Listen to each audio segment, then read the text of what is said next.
Brian Lyons, PTA Global faculty. I'm here at Try Fitness in Chicago, and today we're going to have some fun with med balls. Now, med balls have been around for a long time. Great tool, relatively inexpensive. For today's movements, all we're going to need is a med ball that bounces and a med ball that doesn't bounce, and a brick wall, of course. What we're going to be doing is throwing and catching.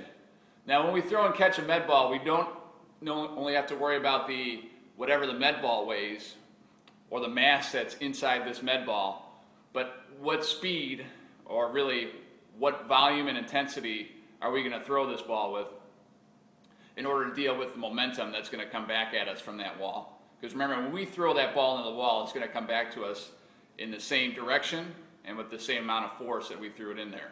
So whether I choose to use a ball that bounces, where I have to catch and absorb those forces, or whether I choose to use a ball that doesn't bounce, is going to make a big difference, even though the actual movement might be the same.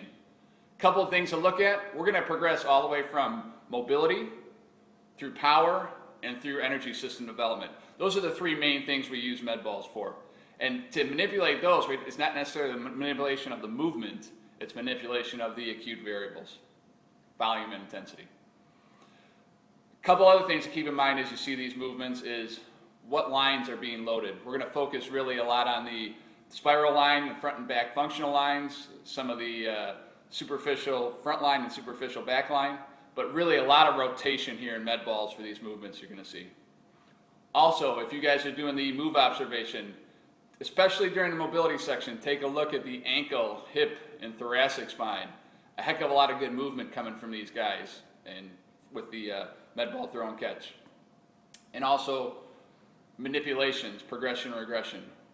We'll use 3DC, and the main things we're going to use as we go through these movements here is manipulation of beginning position and manipulation of the direction, height, and distance of the throws.